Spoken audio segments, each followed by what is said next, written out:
Le CALD et le point info énergie de l'Adildrome vous présentent les outils d'information pour la maîtrise des charges d'énergie et d'eau dans le logement.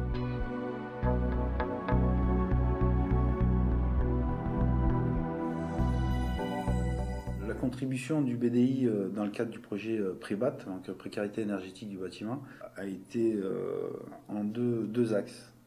Donc, premier axe, c'était repérer les familles ayant des problématiques de maîtrise d'énergie. Donc ces familles-là sont des familles africaines ou Afrique subsaharienne ou des familles qui viennent de pays en guerre. Donc après ce repérage, c'était rencontrer ces familles-là et essayer de les convaincre de participer au projet, donc, ce qui n'a pas été chose facile. Et la deuxième partie était l'interprétariat, c'est être présent lors de la présentation du projet et puis leur expliquer un petit peu le fonctionnement de l'énergie en France. Donc à partir du moment où nous avions repéré ces familles, le plus dur pour nous a été de travailler sur les questionnaires et trouver les bonnes questions et surtout des questions qui soient pas que les familles n'appréhendent pas, quoi, en se disant voilà, on arrive dans ce pays et puis on essaie de nous apprendre à vivre. Donc c'était trouver les bonnes questions. Donc ça n'a pas été chose facile. On a travaillé donc avec le PIE et l'ADIL là-dessus. Donc une fois le questionnaire élaboré, les intervenants du BDI donc allaient directement chez les familles et puis remplissaient le questionnaire avec eux. Donc on a vraiment balayé un petit peu tous les usages de l'eau et de l'énergie dans le logement.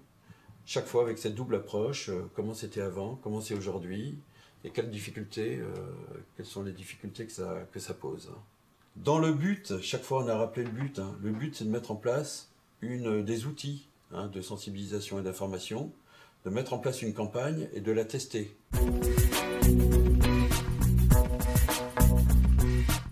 Alors comment était conçue globalement cette campagne? Donc c'est un déroulement et des outils. Donc le déroulement, donc 3 réunions très rapprochées et qui en fait définissent des périodes assez courtes. On va pouvoir mettre en œuvre donc ce qui a été vu au cours des réunions et donc ce qui permet notamment un travail dans la durée et un retour sur l'information pour savoir si les choses ont été bien comprises. Donc on a créé à ce titre une mallette spécifique aux économies d'énergie, ainsi qu'un appartement virtuel pour faire le tour de tous les postes de dépenses d'énergie dans un logement, avec un moyen simple et pratique, et donc facilement reproductible. L'autocollant jaune, il faut le coller au-dessus de l'évier. D'accord?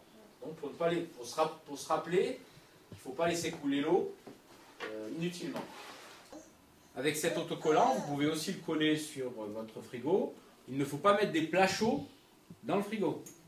Parce que si vous mettez des plats chauds, le frigo, lui, il va essayer de les refroidir. Donc il va consommer plus d'électricité.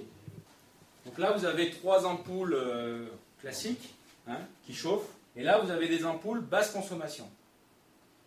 Elles consomment 5 fois moins d'électricité. Et vous voyez qu'elles éclairent pareil. C'était un peu concret. Ça nous a permis de voir clairement ce de quoi on parle, en quoi ça consiste, comment ça se passe exactement à la maison. Parce que bon, si on était resté sur des mots, il faut faire ci, il faut faire ça, après on ne voit pas exactement ce qu'il faut faire. Je prends le cas du petit voyant du téléviseur. On peut entendre parler, mais on ne voit pas concrètement comment ça se passe. Donc en montrant l'appartement virtuel, on a pu voir vraiment ce dont on parlait. Oui. Au-delà de ça, il a été mis en place une mallette de maîtrise des charges d'eau et d'énergie dans le logement, qui se veut pédagogique avant tout, à savoir que la mallette contient plusieurs éléments. La prise multiple qui est destinée à supprimer les veilles inutiles d'appareils électriques tels que les veilles de télévision, de magnétoscope.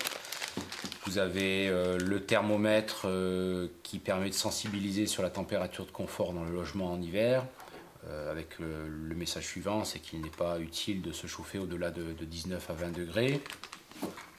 Vous avez des petits dépliants avec des conseils utiles sur les économies d'énergie, une sur le chauffage, une sur le lavage du linge, une sur les appareils de froid, le froid étant le poste de dépense d'électricité le plus important, une autre sur l'éclairage. Vous avez d'autres brochures spécifiques au relevé de compteur. Là, on a voulu insister sur cet aspect-là qui nous apparaît fondamental, à savoir s'approprier les consommations d'énergie. Donc, on a élaboré des tableaux qui permettent aux particuliers de relever mensuellement leur consommation de gaz, leur consommation d'eau, leur consommation d'électricité, et de pouvoir comparer ces consommations relevées aux factures établies par les fournisseurs d'énergie ou par les fournisseurs d'eau. Et dans la mallette, deux outils un peu gadget, mais intéressants quand même pour sensibiliser sur les consommations d'eau lorsqu'on prend une douche. Donc le facteur temps intervenant de façon importante. Donc l'idée, c'est de dire qu'une douche en 5 minutes, c'est possible, de façon à maîtriser ses consommations d'eau et d'énergie. Et un autre outil qui est un petit thermomètre à placer dans le réfrigérateur pour régler l'appareil de froid dans les meilleures conditions de conservation des aliments et puis de consommation d'énergie. Et puis pour terminer, vous avez 2 lampes basse consommation qui sont destinées à être posées dans les pièces les plus éclairées, de façon à faire des économies sur le poste éclairage. Dernier élément, c'est donc un petit assemblage d'autocollants avec des conseils rapides en fait, sur les économies d'énergie. Donc ce sont des autocollants qui sont destinés à être collés à différents endroits du logement, un sur l'éclairage par exemple, un autre sur les lampes basse consommation. Oui, c'est intéressant, surtout les plaquettes qu'on a et les petites étiquettes autocollantes qui permettent, surtout quand on a des enfants, parce que je pense qu'ils sont plus visuels quand c'est affiché, ça leur permet de se rappeler et bon, avec le temps, ils vont aussi inclure ça dans leurs habitudes quotidiennes. Et bon, avec les plaquettes, on a essayé de découvrir ensemble avec les étiquettes, d'expliquer, de jouer un peu aux devinettes pour leur montrer l'intérêt de tout ça et l'apport que ça peut avoir pour tout le monde et pour la planète aussi, quoi. Le bilan de cette action est globalement très positif, à savoir que sur le format déjà des cours en guillemets, c'est donc trois demi-journées de sensibilisation avec une première consacrée à l'appartement virtuel et où on fait le tour de l'appartement et des différents postes de consommation. La deuxième demi-journée est consacrée, elle, au relevé de compteur et à l'analyse des factures. Ça, c'est peut-être la partie de la session qui est la plus difficile, mais certainement la plus importante. Et la troisième demi-journée, elle fait plus office de bilan, de retour en arrière. Le premier mot qui m'est venu à l'esprit au moment où je suis sortie d'ici, c'était l'économie d'énergie. Et qui dit économie d'énergie, on pense tout de suite à un petit gain dans le pouvoir d'achat qui n'est pas très au top en ce moment.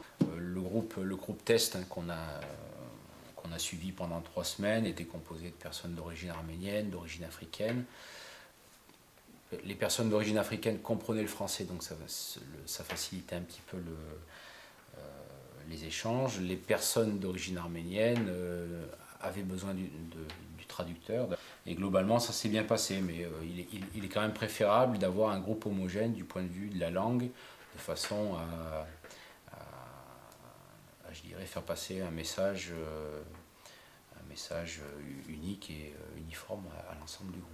On s'est dit, il faut une mallette qui permet de réunir l'ensemble des outils, qu'il soit quelque chose d'ordonné, et que la personne puisse garder donc dans son logement. On s'aperçoit que c'est un outil qui peut être tout à fait utilisable par les travailleurs sociaux, par exemple, pour pour sensibiliser le public de façon générale aux économies d'énergie, d'autant que l'enjeu des impayés d'énergie est très important dans le département de la Drôme et que les travailleurs sociaux sont les premiers interlocuteurs de ces familles en difficulté. Aujourd'hui, au niveau du BDI, on souhaite que ce projet aille de l'avant, c'est-à-dire que ces outils soient utilisés au-delà des familles migrantes, puisque aujourd'hui le problème de l'énergie, ce n'est pas un problème de migrants aujourd'hui. Le problème de l'énergie est un problème national, et on souhaite que ces outils soient utilisés par l'ensemble de la population. En tant qu'adulte, c'est clair qu'il y a des gestes, même si on y pense, c'est après qu'on dit, mais tiens, il fallait plutôt faire ça pour économiser. Voilà. Tout de suite, on n'y pense pas. Donc ça va prendre du temps, mais si on fait des efforts, ça va rentrer dans les habitudes, je pense.